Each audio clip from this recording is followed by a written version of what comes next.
uma hora você tá vendo alguém sendo atacado, você fala, pô, caramba, o pessoal que tava assistindo lá realmente foi atacado. Não, é no filme que eles estão vendo.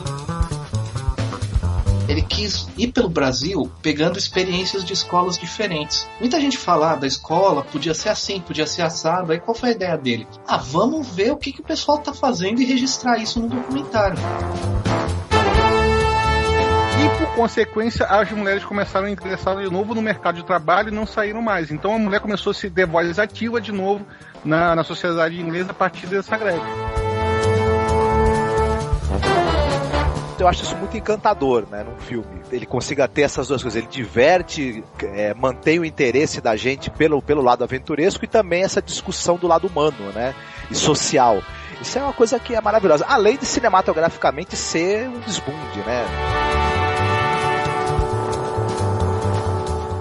Você está escutando o Masmorracast.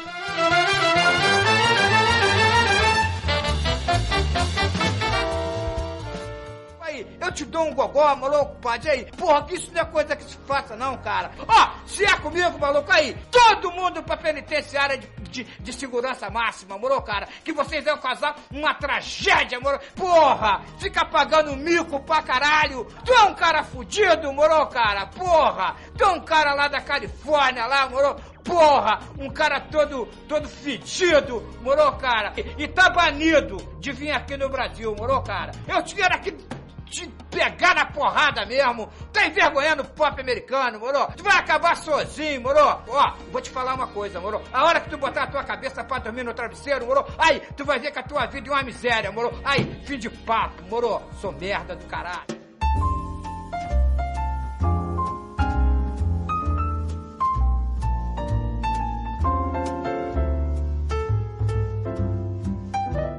Olá, ouvinte! Estamos aqui de volta com o nosso podcast do mês do horror, aqui na Masmorra.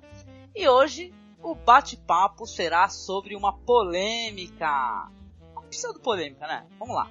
Mas uma polêmica aí que foi gerada aí no mês de julho, quando um crítico resolveu criar um subgênero. Então o crítico aí resolveu falar que existe um gênero, falou que alguns filmes se encontram dentro desse gênero, falou que o nome do gênero é pós-horror, né? Aqui no Brasil a gente acho que até utiliza uma outra, né? A gente chama de pós-terror, né? Pra mencionar essa polêmica dele. Para esse bate-papo aí, pra gente poder conversar um pouco sobre o que a gente pensa, se a gente concorda ou não com essa que essa figura escreveu. Eu chamei aqui dois amigos para isso, que é o Alexandre Luiz, que é lá do Cine Alerta. Tudo bem, Alex? Tudo ótimo, Angélica. E que debate, hein? Que discussão que a gente vai ter aqui, porque essa polêmica é tão desnecessária, mas a gente precisa comentar isso, né? Sim. E também o meu amigo Felipe Pereira, que também participa lá no Cine Alerta, do Vortex. Tudo bem, Felipe? Tudo bem. Tô aqui, o que restou de mim, e sobre o pós-terror, pós-horror, seja lá o que for, só tenho... Peraí, deixa eu contar. 3 palavras. Tô de boa. Tô de boa. Eu pensei que ia ser um palavrão, vê só minha cabeça. Não, agora eu tô família e bons costumes, velho. A MBL mandou uma grana pra mim aqui, porra. A gente se molda de acordo com o patrão, cara. Acabou a Lei Rouanet, da roubalheira do PT, agora é só MBL, não pode nudez. Olha, gente, se preparem, porque pelo que eu tava sabendo, até símbolos religiosos, aí o pessoal tá querendo proibir, né, que haja isso em filmes, e é justamente dentro dessa temática, até do terror e tal, de gênero, que essas coisas costumam aparecer, né? Uhum. Então olha só as possibilidades que vem por aí, né? Medo, horror e desespero, cara. Fala sério. Então, gente, eu tava dando uma olhada aí, já faz algum tempo, na verdade, que até quando eu gravei aquele podcast sobre a Ghost Story, né, com os amigos, a gente conversou um pouco sobre isso, né, sobre essa questão dessa crítica que o Steve Rose, né, ele publicou no The Guardian, e a gente acha isso muito estranho, né, porque ele, além de tudo, ele resolveu, a premissa é a seguinte, pra quem não sabe, explicando, bora lá. Ele resolveu falar que alguns filmes, tipo assim, filmes recentes, Ao Cair da Noite, por exemplo, A Bruxa, quer mais exemplo? Ele colocou inclusive aquele filme lá, o Get Out, né? Uhum. Também dentro desse gênero aí que ele chama de pós-terror ou pós-horror, né? que ele fala que são filmes que têm muito mais questões reflexivas, questões existencialistas, uma seriedade, um subtexto, sabe? Coisas nas entrelinhas. Isso daí, claro, provocou, né, uma guerra na época, pelo menos, de opiniões, porque o pessoal falou que, na verdade, o gênero já traz isso há muito tempo, pois né? É, que esse cara tá louco na cabeça. É engraçado porque a justificativa dele, num resumo geral, é basicamente assim: esses filmes são bons demais pra ser terror. Aí você fala, mas peraí, cara, onde é que você viveu esses últimos, sei lá, 100 anos que filmes são feitos, assim? Porque desde o expressionismo alemão, são feitos filmes de horror, de terror, que discutem tudo isso, que são extremamente bem construídos, que têm personagens bem construídos, que não se sustentam em sustos fáceis, né? Que um dos motivos é esse, que os filmes de terror se sustentam muito em sustos fáceis. Se você assistir só um tipo de filme de terror, ok, slasher filme, que a gente vê hoje, tem muito disso, claro que tem, mas isso também, desde a década de 70, existe dessa forma. Então, é muita vontade de criar um negócio, uma polêmica em cima de algo, que na verdade, provavelmente vai fazer mais o nome dele do que estabelecer realmente um pós-terror, entre aspas, aí. Uhum. Eu vou apresentar qualquer dia pra ele um cara chamado Murnau, que fez um filme chamado Nosferatu, que por acaso é terror e por acaso é só uma das masterpieces do cinema, né? Mas, cara, é por isso que eu falo que eu tô de boa, porque realmente a coisa não tem muito pra onde ir, cara. No mês de outubro, no Brasil, e acho que nos Estados Unidos também, só que com algumas semanas depois, vai estrear um filme chamado Thor Ragnarok, que é dirigido por um cara chamado Taika Waititi. O Taika Waititi, ele faz filmes que a maioria dos filmes dele tem uma veia cômica muito forte, uma verve cômica muito forte, e que é disfarçada de um outro gênero. Isso quando ele não faz filmes mais reflexivos, filmes de tênis verde. O Boy, por exemplo, que é o filme dele de 2010, é assim. Adorei. O Eagle vs Shark, que agora acho que é Loucos por Nada, também é desse jeito. O filme, sem ser o filme retrasado dele antes do Thor, chama-se O Que Fazemos nas Sombras, que é um documentário sobre uma turminha de vampiros e não sei o que. Ele brinca com alguns negócios de terror, mas ele é claramente um filme de horror. E nem por isso a gente acha que o Taika Waititi é um pós-cineasta, é um cara que só faz filmes pós algum gênero desse. Não, cara, ele é simplesmente um sujeito que... A palavra pós tá estranha nesse contexto também, até os filmes que ele enumerou aqui, que ele colocou também aquele filme do Olivier Assayas, né, o Personal Shopper, né, e tal, cara, pós é tipo assim, como se estivesse contrariando algo, na verdade, isso é estranho, né? Não. Até o nome, o subgênero que ele inventou é bizarro também, não tem nada a ver. Cara, não sei, tipo assim, eu acho que especialmente ultimamente tá rolando uma onda revisionista que consome muito mais militância, que pode ou não ser uma militância boa, e que gera algumas discussões que são meio bobas. Essa daí, em torno desse subgênero, eu acho bem fraca, cara. Não o que a gente tá fazendo aqui, porque a gente tá tentando debater um assunto que aparentemente a gente não abraça tanto. Mas, sinceramente, cara, eu não consigo ver como isso ajuda em qualquer tipo de discussão minimamente interessante dentro do cinema, entendeu? Me parece muito mais uma tentativa de deixar uma marca aí para as pessoas e causar polêmica e mexer com causar burburinho do que qualquer outra coisa. Porque, cara... É que nem aquele lance do vulgar alterismo também, que agora também tá sendo... Agora não, pior que acho que agora a vez é do pós-horror, tá ligado? Tipo... Sempre tem, né? De 3 em 3 vezes tem um termo novo, escroto, que, nossa, vamos aqui discutir, gastar todo o nosso tempo. Não, velho, vamos discutir os filmes. Exatamente. Sabe uma coisa que é interessante a gente colocar aqui?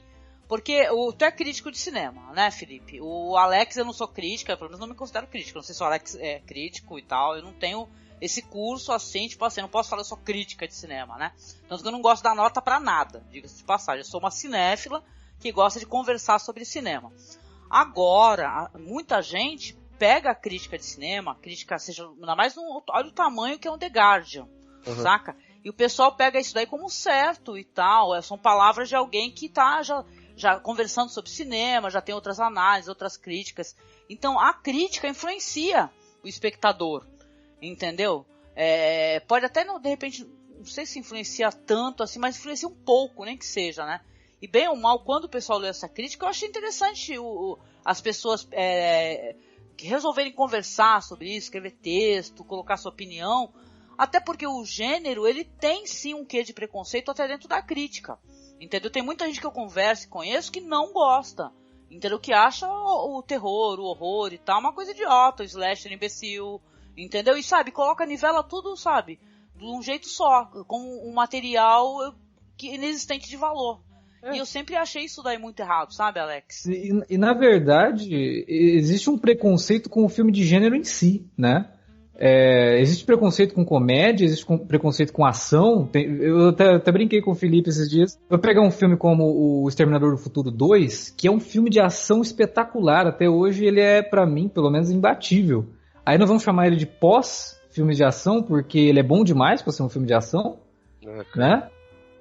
Então é um preconceito. A ideia de você criar um subgênero porque ele não se encaixa naquele estereótipo que o próprio autor está colocando em cima de filmes de horror, e que eu acho que é absurdo, porque mostra uma falta de conhecimento gigantesca da história do cinema, falando um troço desse. É isso, sabe? É demonstrar realmente que o cara tem preconceito. Então vamos criar aqui um subgênero, algo que fique com uma cara assim mais intelectual, para poder...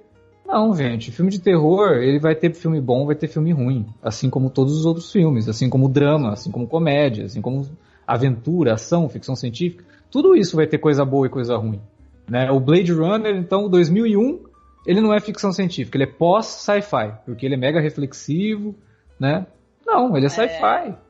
Né? Não, e se você pega até a origem, né, que Blade Runner veio através de trabalhos do Jodorowsky e tal, sim, né? Duna, né? O Duna, então, não é um sci-fi também, é um pós-sci-fi, porque... É um pós-sci-fi.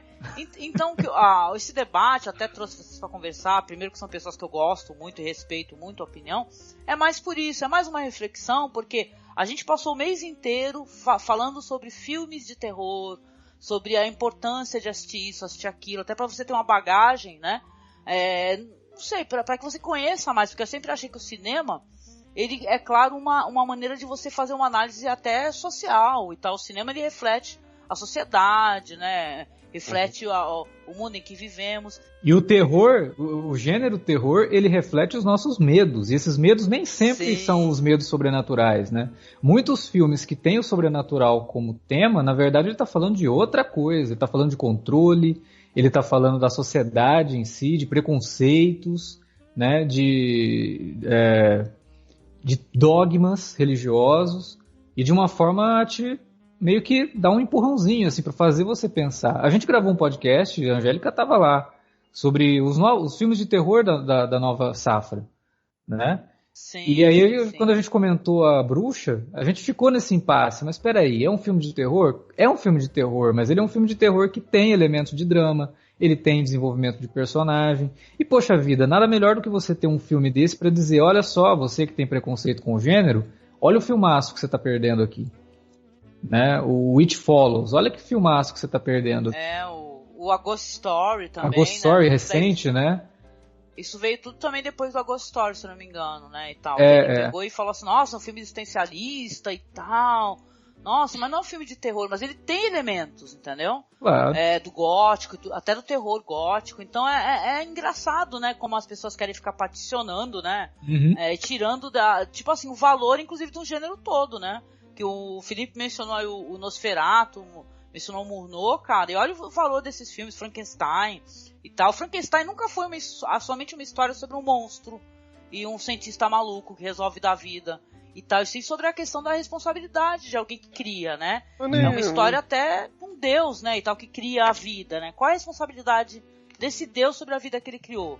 Mas nenhum desses filmes é só sobre isso. Como Metrópolis não é só ficção científica, como a trilogia do Polanski, com Repulsa ao Sexo, o Bebê de Rosemary e o Inquilino também não são só filmes de terror, como Dança com Vampiros não é só terror, aliás, acho que é até mais comédia do que terror, e tem todo um trabalho ali, mas eu acho complicado pra caramba esse negócio. Primeiro, assim, voltando lá ao que você tava falando sobre crítica.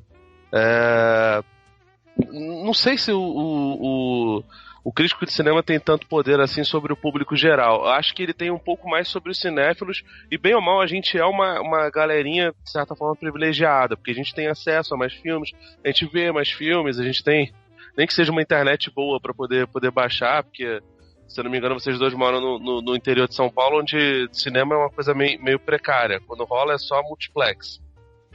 Não, aqui até tem cinema, eu só não tenho dinheiro mesmo, na verdade. Tudo bem, pode continuar. Mas então, tipo assim, a gente, bem ou mal, mesmo que, nossa, minha cidade só passa os Kingsman e os Blade Runner. Beleza, mas a gente tem acesso à internet, a gente tem conhecimento sobre as coisas. Hoje em dia é muito mais fácil pra você, se você quiser parar e ver todos os filmes de Todd Solondz, você vai conseguir ver todos os filmes de Todd Solondz. Você precisa de seed, mas você vai conseguir, se você tiver uma máquina boa e um torrent legal. Não apenas eu vi, como gravei sobre. Fica a dica aí, ouvinte.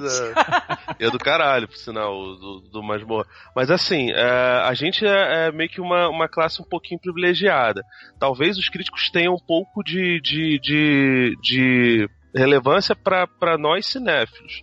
Mas ainda assim, o cinéfilo também tem uma coisa que é meio bizarra, que é o fato de às vezes ele viver dentro da sua própria bolha, em que ele conversa basicamente só com quem concorda com ele.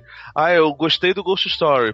Pô, maneiro, não sei o que. Eu converso com outras pessoas, gostei também. Aí fica trocando aquelas figurinhas, não sei o que. Aí chega um fulano de tal, pô, não gostei tanto. Aí, mas você é um merda também, né? Por não gostar. Então, tipo assim, também tem essa bolha que é muito louca e que não entra na minha cabeça como você pode querer discutir cinema. Mas só isso daí com quem serve é convertido. pra cinema, pra política e tal, né? Pois é. Em geral, o assunto é até geral, né? Verdade. Eu realmente concordo que a gente tem uma tendência a conversar mais com quem concorda com a gente. Mas também tem o pessoal que discorda, né? O importante é levantar algum ponto de vista. Mas eu tô querendo ver até onde tu vai chegar, porque eu acho que a crítica influencia opiniões, sim. Não, pois é. Tanto a crítica, até site, aquele Metacritic, ele influencia, cara, o site, entendeu? Não sei se vocês Mas eu acho que ele influencia da forma errada. Ele influencia o público que tá mais interessado em nota do que em realmente discutir o cinema, sabe?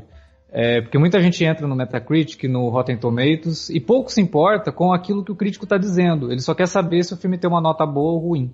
Mas vou te falar e às vezes o cara vai lá e dá uma nota assim, podre, né? Deu tomatinho podre lá no Rotten Tomatoes. Mas o cara não se presta a ler o texto, porque às vezes o texto tem um monte de argumentos lá que são favoráveis, né? E que mostram que o filme, apesar de ele ter dado uma nota baixa, tem o seu mérito. Então eu acho que o crítico realmente, a influência do crítico está mais no que o público pensa que é o crítico. O público tem o crítico mais como um guia de consumo do que como um formador de opinião, infelizmente, né? As pessoas precisam ouvir mais, ler mais e conhecer mais os textos do que só prestar atenção na nota.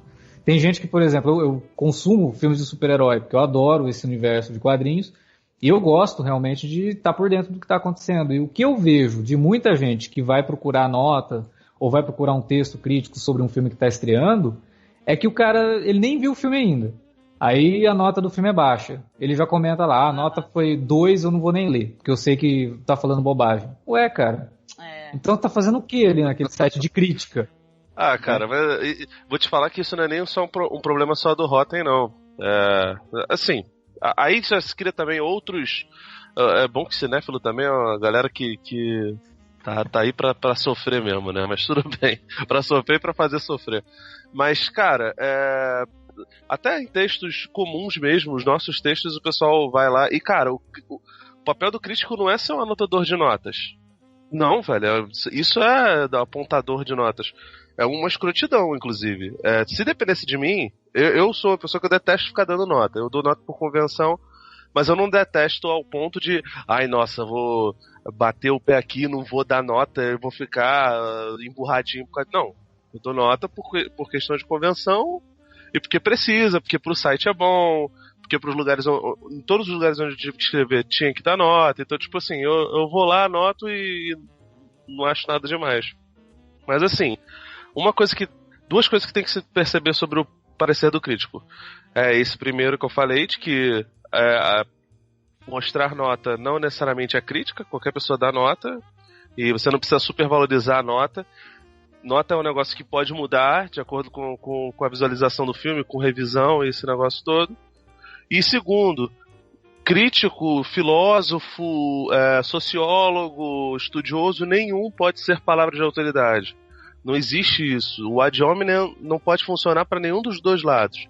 Nem você tem uma autoridade suprema sobre algo, e também não existe nenhuma palavra ou emissão de opinião que deva ser imediatamente ignorada ou suprimida só porque o seu gosto não bate com o do outro. Então, tipo, o fulano de tal inventou esse negócio de pós-terror. Ah, não, ele é uma autoridade, ele estudou não sei o que, viu tantos filmes. Cara, ótimo. Foda-se também. Grandes merdas. Por exemplo, o Aronofsky agora lançou o Mãe, e o filme foi vaiado em Cannes. O pessoal já quando veio pra cá pro Brasil, já deu, é uma merda! Porra, foi vaiado em Cannes, não sei o que. Foi... Beleza, cara. Pulp Fiction também foi vaiado em Cannes. Por causa disso, Pulp Fiction é uma merda também. Pulp Fiction não é um clássico do cinema. E eu não tô falando que é necessariamente bom. E isso dialoga com a pessoa de maneiras mil, entendeu? Mas não existe palavra de autoridade dentro da crítica. E esse negócio de nota também é um negócio que as pessoas deveriam, não sei se abolir, mas deveriam ficar, sabe, tirar um pouquinho do acelerador e ficar de boa, entendeu? Então, o fato do sujeito ter falado isso não significa que é uma palavra absoluta e que a partir de agora a gente vai ter que mudar lá as gôndolas da Americanas ou das locadoras, filme de terror, filme de suspense, filme de tubarão e filme de pós-terror. Não vai ter gôndola nova, não. Fica de boa, não vai ter gôndola nova. Com certeza. Não, eu concordo com tudo que tu tá falando, Felipe, entendeu? Mas não deixa de ser uma discussão válida de qualquer jeito, entendeu? Você poder falar, você usar às vezes até uma abordagem de alguém e tal, que você não concorda, né? No caso, quando eu fiquei sabendo, eu falei, eita, que porra é essa? E depois tu pegar e conversar um pouco sobre, né? Porque a relevância tá em você poder conversar. Porque, é claro, a gente não sei, não me interessa, eu não conheço esse crítico pessoalmente. Eu coloquei essa questão da crítica em si, porque, bem, as pessoas levam em consideração a crítica. Eu não levo. Aliás, por sinal, eu faço o possível para não ler críticas nenhuma se eu quero assistir um filme. Entendeu? Aliás, inclusive não ver trailers. Eu estou fazendo isso agora para poder ter uma experiência em que eu possa ter a minha opinião e depois aí eu vou ler um texto e tal, fazer alguma coisa, né? Mas tem muita gente que faz. Às vezes eu coloco assim no Facebook, só para compartilhar uma experiência, né? Eu coloco no Facebook assim, pô, tem aquele negócio que você vai e coloca o filme que você tá assistindo, né? Pô, eu tô assistindo o filme ainda. Aí aparece aí, é bom? Só, cara. Meu. Eu já evito, cara. Eu só boto isso quando eu, tipo, tô indo pra cabine de imprensa. Aí eu falo, pô, vou causar inveja nas inimigas. Aí, mentira, não tem inimiga não. Mas eu vou lá pra causar inveja nos brother. Aí eu coloco lá, indo ver Thor. Só que como eu tô indo pra porra da sessão, quando eu entro lá, boto no modo avião, eu só vou ver depois. E aí vem aquele desespero, as pessoas, vem 800 pessoas no meu privado, caramba, é bom, não sei o que. Eu falei, velho, calma, tipo, esse não é o atual, o melhor filme do mundo da semana. Fica tranquilo. Ou, tipo, vou botando pilha. O Alex, por exemplo, fica nervoso com isso. O caso clássico lá do BVS, do Batman vs Superman, quando eu saí, eu falei, o Snyder errou pouco. Não durou nem durou quanto tempo, Alex? 10 horas? 6 horas, acho que foi 6 horas essa opinião. Eu fui rever quando o a gente filme gravou. Eu fui rever o filme de novo, cara. Caralho, que merda, não sei o que. E já tava publicado o texto, não sei o que. Pior que, tipo assim, eu fui ver, realmente eu fui mais severo no texto do que na opinião emitida após cabine, entendeu? Na dúvida, evita, Angélica, porque o nego vai perguntar, vai ficar animado, e aí, tipo, tem nem como condenar essas pessoas. Eu vou assumir que eu gosto muito do Buzz, cara, né? Porque como a gente tem podcast, eu tô sempre querendo... Eu sou alguém que tá sempre tentando arrastar os outros pra poder assistir algum filme de terror, entendeu? Essa sou eu, né? A criatura da locadora que fica pegando os VHS, né? E fala, cara, vê isso, entendeu? Essa sou eu, né? E tal. Aí às vezes eu, tipo assim, dá uma certa preguiça, mas eu gosto dessa dessa vibe de conversar sobre cinema e tal. Mas eu acho muito nocivo, eu sempre achei, você colocar assim, você falar, e aí, o que tu achou? Aí quer dizer que vai depender da minha opinião, da minha subjetividade, do meu olhar pra você assistir? Não. Eu prefiro muito que as pessoas vão assistir pra poder conversar comigo depois e tal. Falar assim, pô, e aí, eu achei isso, não sei o quê. Eu não tenho problema com críticas negativas de coisas que eu gosto.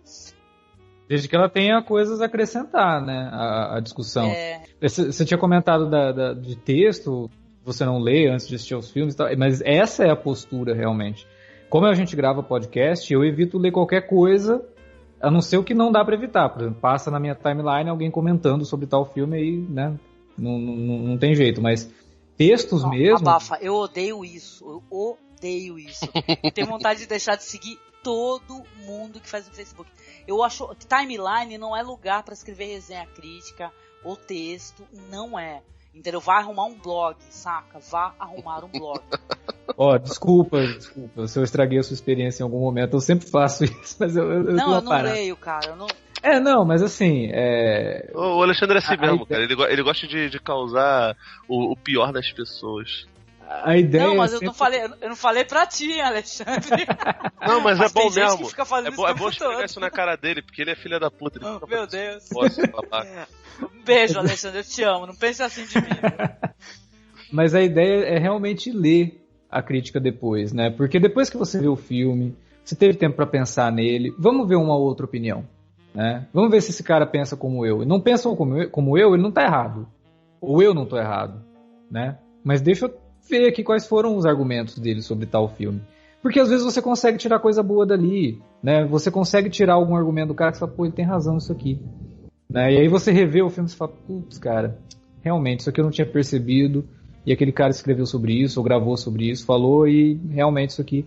Pô, e cinema é isso, né? A arte é isso, a arte é você discutir, é você sentir, né? Você assistir alguma coisa e não ter sentimento nenhum é a pior coisa que tem, assim, você passa 2 horas da tua vida assistindo um filme, termina e você... Não sente nada. O Marcos filme, né? Fala pra mim, ele fala assim, olha... ele gosta mais ainda quando o filme causa esse burburinho, sabe? Um monte de gente falando mal, aí um monte de gente falando bem, entendeu? Ele fala que filme, arte, tem que ter isso, né? De causar, porque a arte ela não pode passar despercebida, né? Que nem você falou, né? Pois é. Passar batido, assim, ninguém tem nada pra falar, né? Que chato, né? Você assistia um filme e daqui 2 horas você já esqueceu dele. Você não lembra de cena nenhuma. Quer dizer, o filme... Eu me sinto assim com os filmes do Michael Bay, normalmente. Não, do Michael Bay, durante o filme, você já esqueceu o que você viu no começo, assim, ó. Pois é. E assim, o gênero terror, ele tem essa capacidade de criar momentos incríveis, que acompanham você pro resto da tua vida. A cena do chuveiro em Psicose... várias cenas do Exorcista, né? Tem 1 milhão de cenas do Exorcista que você fica com aquilo na cabeça um tempão. Sei lá, até Sexta-feira 13 e Hellraiser, Hora do Pesadelo. Né? Hellraiser, nossa, nem se fala. Principalmente os primeiros, assim, que eram mais pesadões. Eu tive um papo ontem com uma galera sobre Hellraiser. Cara, foi muito legal a leitura que esse pessoal fez. Sabe? Até porque o diretor, ele é gay, né? E tal, tipo assim... Ele é um ícone do queer horror, né? Uhum. E tal. E dá pra fazer um monte de leitura, assim, essa questão até desse negócio de arrancar pele, um novo corpo, sabe? Uhum. Você ser uma outra pessoa. Muito legal, assim. Então é mó bizarro quando a gente vê alguém chegar e falar assim, que esses filmes aí, tudo slasher, é só filme que tem sangue, essas porcarias, essas merda aí. E a gente, por exemplo, Pânico é uma comédia. Né? Não deixa de ser um terrir. E não tem coisa mais engraçada ou interessante de se fazer do que assistir Pânico e observar aquilo que ele tá pedindo pro espectador observar, que são os clichês. A todo momento o Pânico tá falando pra você, olha, presta atenção nesse clichê aqui, né? Isso aqui é importante pro filme, é um clichê, a gente sabe que é, você sabe que é, mas a gente tá dando importância pra ele. E comentar sobre cinema, Pânico é um filme sobre cinema, né? Não, vou diminuir ele porque é um filme de slasher, né? Não, é um filme, assista o filme, né? Sinta o que esse filme tem pra passar. E não categorize também, né? O Friedkin e o William Peter Blatty, né? Que é o autor e o diretor de O Exorcista, eles não consideravam O Exorcista como um filme de terror. Né? O Friedkin fala, eu não fiz um filme de terror, eu fiz um filme com toques policiais, filme de investigação, O William Peter Blatty é até um pouco mais assim, humorado, porque ele fala que a pior coisa que aconteceu na carreira dele foi Exorcista ter sido considerado um filme de terror, porque acabou com a carreira de roteirista de comédia dele, né? Ai, caramba, olha. Ficou famoso só por escrever terror e nunca conseguiu escrever uma comédia, porque ninguém apostava. Não, você, exorcista, você não vai escrever comédia. Escreve um livro de terror aí, escreve um roteiro de terror, vai dirigir um filme de terror, porque ele virou diretor depois. Então, só fica marcada, né, por um né, por eu um acho trabalho, até que né? tem um pouco dessa rusga no trabalho do Peter Blatty, por isso que ele fica meio assim, não é terror, é um drama, e não sei o quê. Mas, gente, é lógico que Exorcista é um filme de terror. Os elementos estão todos ali. Agora, se ele desenvolve personagem, se ele tem momentos que te deixa apreensivo porque você comprou toda aquela ideia, se ele discute fé, se ele discute uma porrada de coisa, é mérito do filme, é mérito do roteiro, é mérito da direção. Mas isso não vai tirar ele da categoria em que ele tá. Quando uma obra já foi feita, ela foi realizada, né? Ela é das pessoas, né? O que as pessoas vão tirar dela, e vão tirar as conclusões e conversar e tal, né? Já, terminou é nossa, entendeu? Então a gente vai ficar a nosso critério, né? O que a gente vai te retirar dali? Às vezes é coisa que o autor, o diretor, o pessoal nem tinha intenção, mas a gente vai e faz uma leitura a partir dali, né? Isso é legal, pô, a arte é isso, né? Ela tem que provocar essa espécie de coisa também, né? Cara, eu acho que isso que o Alex falou tem muito a ver com uma visão meio tacanha e, ao meu ver, bem defasada de como funciona o cinema de gênero. No Brasil, inclusive, tem muito disso. Durante o Festival do Rio, alguns dos filmes que eu mais gostei entre os nacionais eram filmes de terror. As Boas Maneiras, por exemplo, que é da Juliana Rojas com o Marco Dutra. Eles já vinham fazendo alguns filmes. Acho que tinha uns dois. Tô doida pra ver. É muito divertido. E assim, é um filme de lobisomem, como eles já haviam feito. O Marco Dutra já tinha feito Quando Eu Era Vivo, que também é bem terrorzão. A Juliana Rojas, sozinha, fez o Sinfonia da Necrópole, que é um musical com bastante elemento creepy. E, assim, ele é um filme de terror que tem uma carga muito engraçada, uma carga humorística muito forte, mas ele é um filme de terror autêntico. Animal Cordial, da Gabriela Amaral Almeida, também é um filme. Sim, eu ia falar dela agora, adoro os curtas dela, cara. Pô, cara, o Animal Cordial, eu nem gosto tanto de Estátua, mas o Animal Cordial eu acho um filmaço, acho do caralho. Mas em compensação, tipo, a minha diretora de cinema preferida, e assim, não é diretora mulher, não, de todos os diretores brasileiros vivos em atividade, a minha preferida chama-se Lúcia Murat. E a Lúcia, ela fez um filme chamado Praça Paris, e ele começa de um jeito muito bom, vai explorando uma personagem que é muito interessante e que é pobre, e ela tem toda uma verossimilhança muito fodástica dos ambientes dessa personagem. A igreja onde mostra lá, cara, ela é igual uma igreja evangélica de verdade. Você vê as pessoas todas suadas, assim, os bancos, tipo, aquilo dali transpira realidade e verossimilhança.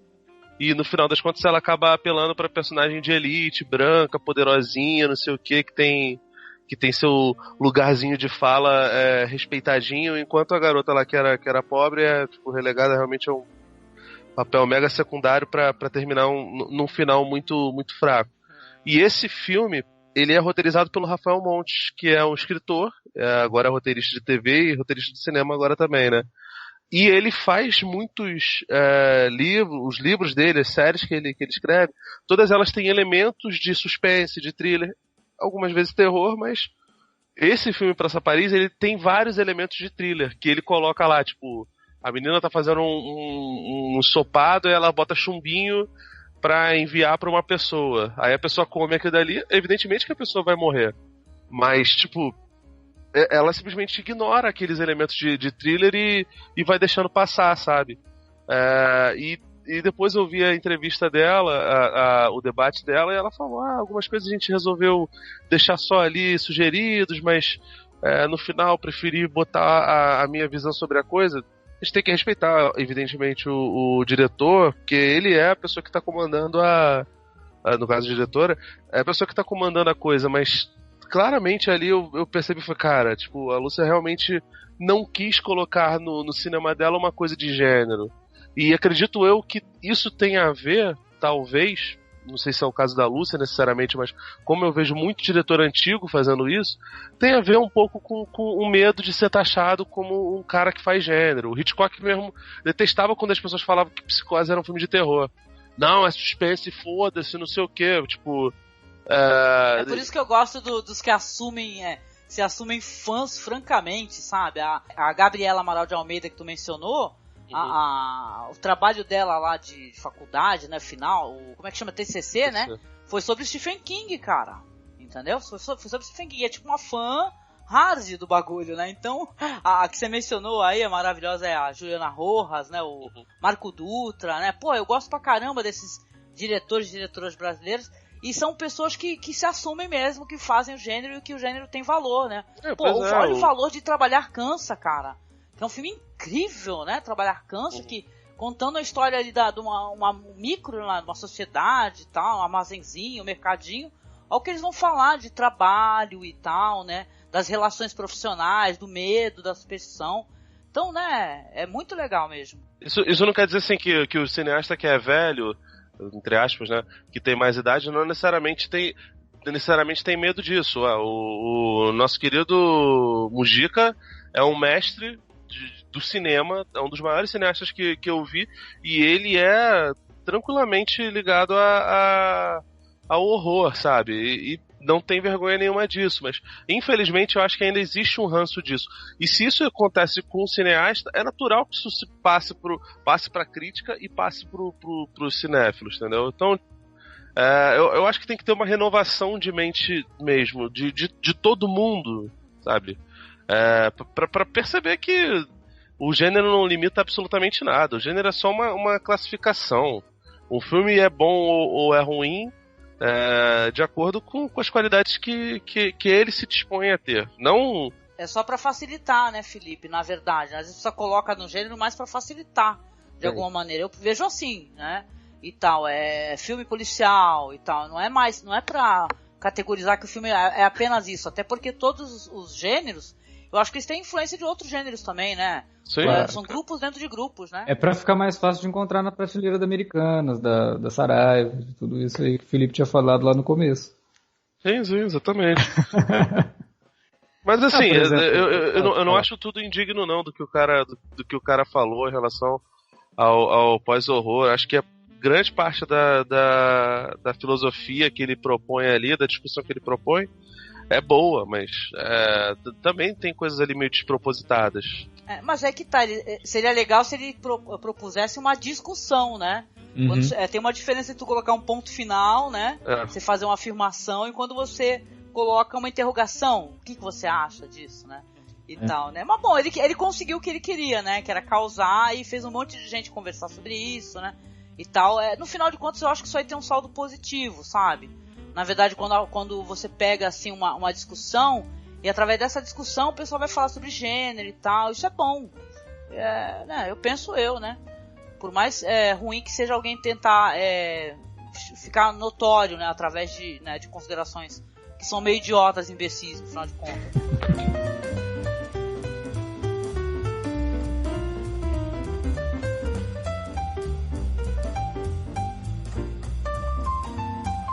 Poxa, então eu quero agradecer aqui aos nossos colegas que bateram esse papo maravilhoso sobre... A gente pegou um bagulho totalmente trash, né, e tal, idiota. Olha lá, trash, lá. Eu posto terror e o nosso papo foi muito legal, cara. Obrigada, viu, Felipe? Queria que você aproveitasse a ocasião de falar um pouquinho também sobre o Vortex. Saudades, vocês andaram publicando o podcast, né, sobre literatura, né? Pois é. Os meninos fizeram um podcast sobre o que estamos lendo. Esse, por acaso, eu não tô. Mas é muito bom porque os garotos leem pra caralho e tem boas dicas, né? Então, geralmente eu escrevo textos e publico podcast de vez em quando lá no Vortex Cultural, vortexcultural.com.br. A gente é tudo de casa aí, um bando de comunista safado, falando umas besteiras de vez em quando, mas com respeito aí, graças a Deus. Eu também tô com outro podcast que por acaso um dos meninos tá aqui, que é o Cine Alerta, onde a gente fala semanalmente aí várias paradas. Vou deixar pro Alex falar, mas mais a fundo disso. E eu tenho um canal no YouTube agora, da Brisa de Cultura, que é uma produtora que eu e uns amigos estamos levantando. A gente está fazendo agora um programa mais humorístico sobre cinema, chamado Cinema Raiz. Eu vou assinar, vou subscrever. Pois é. E futuramente a gente deve fazer alguns outros projetos. Eu tô começando agora a pré-produzir um programa sobre cinema de favela e cinema de subúrbio. Vai chamar Cine Sub, e que vai ser muito louco. E eu tenho um outro podcast também, que eu sempre esqueço dele, que é o VHS Cash, que é um podcast sobre filmes antigos, por isso que é VHS, né? Me dando um monte de novidade, porque eu tô aqui procurando já no meu aplicativo, já pra poder assinar. Bom saber. Só feras aí, né? Só feras.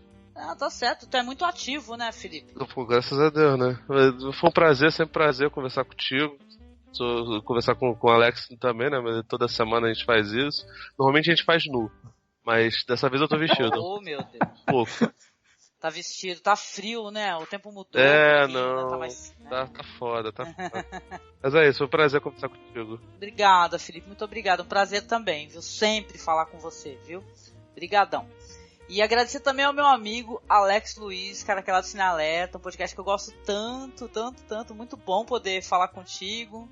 Esses meninos estão sempre arrebentando, né, Felipe? Eles estão, né, vocês todos no Cine Alerta. Aliás, gravaram recentemente, viu, ouvinte? Saiba disso, sobre Preacher, que até o meu colaborador aqui, o fundador, né, cofundador, o Marcos tá lá, né, Alex, também conversando. Foi um podcast maravilhoso. Pois é, foi um papo excelente. Podcast até longo, assim, a gente normalmente faz podcast de 1 hora, o de Preacher ficou com quase 1h30, mas foi um papo excelente. E vou repetir, assim, espero que você deixe aí pro pessoal ouvir o nosso programa sobre os filmes de terror recentes, né, que foi impulsionado ali pelo Invocação do Mal, né, que foi um papo excelente também. A gente discutiu sobre um monte de filmes lá no Cine Alerta, né, que é o nosso podcast, que o Felipe tá lá também quase sempre. 99% dos podcasts tem o Felipe lá. Muito bom, o Felipe é maravilhoso. Se eu pudesse, eu também ia estar com o Felipe toda semana. Faz muito bem. A gente discute cinema, séries e o que mais der na telha. Tem os minicasts semanais lá sobre algumas séries, e tem o Alerta Vermelho, tem o Alerta de Spoiler sobre os filmes que estão saindo no cinema. A gente vai lá e grava, lança uma semana depois, que é pra dar tempo da galera assistir ao filme, pra depois ouvir o programa cheio de spoiler. É isso aí, cinealerta.com.br, entra lá que tem bastante coisa. Muito bom, gente, gosto demais. E olha, ouvinte, muito obrigada. Se o Ed considerar alguma coisa aqui no final, assista, vá assistir filmes. Primeiramente, eu concordo muito com o que foi falado aí. Não leiam críticas antes, ou leia, mas eu não gosto de spoiler, então às vezes influencia um pouco, na verdade, ter a opinião de outra pessoa. Então vá assistir seus filmes, suas séries e tal, depois leia suas críticas. E saca, vá assistir antes de perguntar se é bom, cara. Faça isso, é uma coisa boa, você vai se sentir renovado, né? E é isso aí, foda-se o pós-terror, né? Pós-terror é meu cu, né? Que tem gente que fala. Né? Pós-terror de terror, né? Pós-terror é meu pau de óculos. Eu não posso falar isso que não tenho pau, né? Óculos sim, mas não tenho pau, então tá bom. Termina o podcast com um monte de palavrão aqui, gente. Então é isso, gente. Olha, muito obrigada. Não deixe de seguir lá a nossa página, curtir a nossa página lá no Facebook, tá? Que é facebook.com/cinemasmorra. No nosso Twitter é @masmorra_cast. Se você quiser continuar esse papo, seja nos comentários, seja por e-mail. Quiser mandar um e-mail, pode mandar um e-mail para contato.cinemasmorra@gmail.com. Beijão, e a gente continua aí com o nosso podcast do mês do horror até chegar no fechamento, né? Que vai ser o nosso especial de cinema doméstico. Beijo e até mais. Tchau.